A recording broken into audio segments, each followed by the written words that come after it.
Halo, perkenalkan nama saya Putri Amanda Tampu Bolon dari kelas MB3B, mata kuliah Manajemen Operasional. Di sini saya akan mempresentasikan PPT saya yang berjudul Manajemen Operasi. Sebelum itu, mari kita lihat terlebih dahulu definisi dari manajemen operasi. Menurut Dassler tahun 2004, manajemen operasi adalah rangkaian proses pengelolaan keseluruhan sumber daya perusahaan yang dibutuhkan dalam menghasilkan barang atau jasa yang akan ditawarkan kepada konsumen. Secara spesifik, Dassler mengemukakan pada dasarnya, manajemen operasi memfokuskan pada pengelolaan 5P dalam perusahaan. 5P tersebut antara lain, yang pertama people, yaitu orang-orang dalam perusahaan mencakup tenaga kerja langsung maupun tidak langsung yang terlibat dalam kegiatan operasi perusahaan. Yang kedua yaitu plants, yaitu mencakup pabrik atau rumah produksi atau cabang dari perusahaan di mana perusahaan melakukan proses menghasilkan barang atau jasa. Yang ketiga yaitu parts. Ini adalah faktor input yang dibutuhkan perusahaan dalam menghasilkan barang atau jasa, seperti bahan baku dan uang untuk keperluan perusahaan. Yang keempat, ada proses, yaitu berbagai hal yang mencakup teknologi yang digunakan, perlengkapan, hingga langkah-langkah proses produksi yang perlu dilakukan perusahaan dalam menghasilkan barang dan jasa. Dan yang kelima, ada planning, yaitu sistem prosedur yang dijalankan untuk memastikan bahwa proses pengelolaan produksi yang dilakukan memenuhi persyaratan standar yang telah ditetapkan. Selanjutnya, aktivitas dalam manajemen operasi. Beberapa kegiatan utama dalam manajemen operasi diantaranya adalah yang pertama, perencanaan produksi, yaitu menentukan apa yang akan diproduksi, berapa banyak, dan kapan. Yang kedua, manajemen persediaan, yaitu mengelola persediaan bahan baku, barang dalam proses, dan barang jadi. Yang ketiga, yaitu pengendalian kualitas. Ini memastikan bahwa produk atau layanan yang dihasilkan memenuhi standar kualitas yang ditetapkan. Yang keempat, manajemen rantai pasokan, yaitu mengelola aliran bahan baku dari pemasok hingga produksi dan dari produk produksi hingga pelanggan. Yang kelima, yaitu manajemen kapasitas. Ini memastikan bahwa fasilitas dan sumber daya yang tersedia mencukupi untuk memenuhi permintaan pelanggan. Yang keenam, manajemen proyek, yaitu untuk proyek-proyek khusus yang melibatkan perubahan besar dalam operasi. Manajemen proyek diperlukan untuk merencanakan, mengawasi, dan mengeksekusi proyek tersebut. Yang ketujuh, lean management, yaitu mengimplementasikan prinsip-prinsip lean untuk menghilangkan pemborosan atau waste dalam proses operasi, meningkatkan produktivitas, dan meminimalkan biaya. Yang kedelapan, manajemen layanan, yaitu bagi operasional yang berfokus pada penyediaan layanan. Manajemen operasi melibatkan perencanaan, pengawasan, dan perbaikan layanan yang diberikan kepada pelanggan. Yang kesembilan, pengukuran kinerja, yaitu mengukur kinerja operasional dengan menggunakan metrik seperti Key Performance Indicators untuk mengidentifikasi area yang perlu ditingkatkan.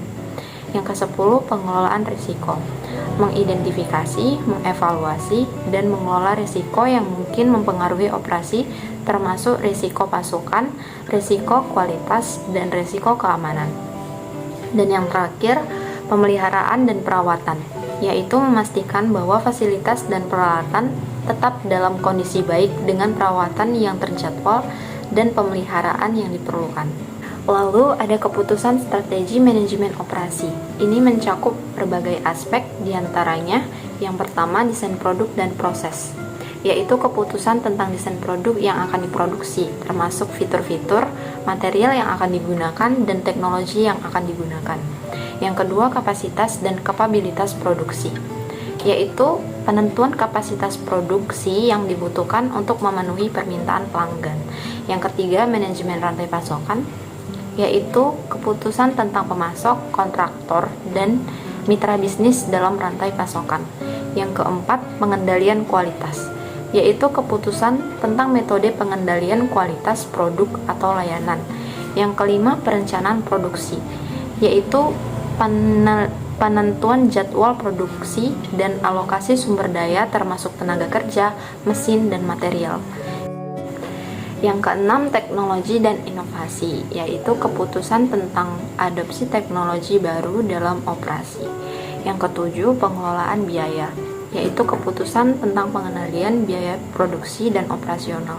Yang kedelapan, pengelolaan risiko, yaitu identifikasi dan mitigasi risiko operasional yang mungkin mempengaruhi produksi dan pasokan. Selanjutnya, strategi manajemen operasi. Strategi manajemen operasi adalah pendekatan yang digunakan oleh organisasi untuk merencanakan, mengelola, dan mengoptimalkan proses operasional mereka agar mencapai tujuan bisnis yang diinginkan. Berikut adalah beberapa strategi manajemen operasi yang umum digunakan. Yang pertama, ada strategi efisiensi, yaitu fokus pada pengurangan biaya operasional dan peningkatan produktivitas. Yang kedua, strategi kualitas, yaitu berusaha untuk mencapai tingkat kualitas yang tinggi dalam produk atau layanan yang ditawarkan.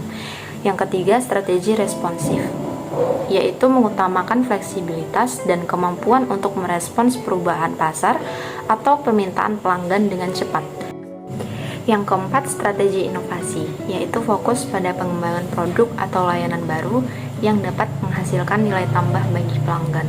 Yang kelima, strategi pemusatan pelanggan, yaitu berusaha untuk memahami dan memenuhi kebutuhan pelanggan dengan lebih baik. Yang keenam, strategi keberlanjutan, yaitu mengintegrasikan praktik berkelanjutan ke dalam operasi perusahaan untuk mengurangi dampak lingkungan dan memenuhi tuntutan konsumen yang semakin peduli terhadap lingkungan. Yang ketujuh, strategi outsourcing, yaitu mengalihkan sebagian atau semua operasi bisnis kepada pihak ketiga untuk mengurangi biaya dan meningkatkan fokus pada inti bisnis.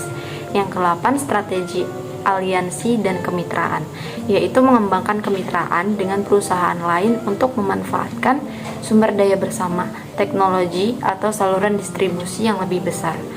Yang kesembilan, strategi diferensiasi, yaitu menciptakan produk atau layanan yang unik atau memiliki ciri khas yang membedakan perusahaan dari pesaing. Dan yang terakhir, strategi adaptasi global, yaitu merencanakan operasi dengan mempertimbangkan pasar global, termasuk ekspansi internasional, manajemen rantai pasokan global, dan komunikasi lintas budaya. Kemudian produktivitas. Dua aspek vital dari produktivitas adalah efisiensi dan efektivitas. Efisiensi berkaitan dengan seberapa baik berbagai masukan itu dikombinasikan atau bagaimana pekerjaan tersebut dilaksanakan. Ini merupakan suatu kemampuan untuk bagaimana mendapatkan hasil yang lebih banyak dari jumlah masukan yang paling minimum. Hal ini berarti bagaimana mencapai suatu tingkat volume produksi tertentu yang berkualitas tinggi dalam waktu yang singkat dengan tingkat pemborosan yang lebih kecil dan sebagainya.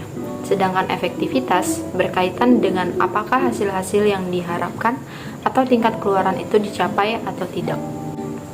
Tiga variabel yang menentukan besar kecilnya produktivitas yaitu yang pertama tenaga kerja, yang kedua modal, dan yang ketiga manajemen. Rumus produktivitas yaitu output dibagi input sama dengan pencapaian tujuan dibagi penggunaan sumber daya. Selanjutnya ada ruang lingkup manajemen operasi. Ruang lingkup manajemen operasional terdiri dari 3 bagian utama, antara lain perencanaan produksi. Tujuannya adalah untuk menghasilkan barang atau jasa yang direncanakan sesuai dengan kebutuhan para konsumen, baik itu mengenai harga, kuantitas, kualitas, dan waktu. Yang kedua, pengendalian produksi. Dalam proses produksi yang sedang dijalankan sebuah perusahaan harus diawasi supaya tidak melenceng dari perencanaan yang telah disusun dan terkendali sesuai dengan apa yang diharapkan. Dan yang terakhir, sistem informasi produksi. Sistem informasi produksi ini terbagi menjadi 3 bagian, yaitu struktur organisasi, produksi atas dasar pesanan, dan produksi untuk pasar. Sekian materi dari saya. Bila ada salah kata, mohon maaf. Terima kasih.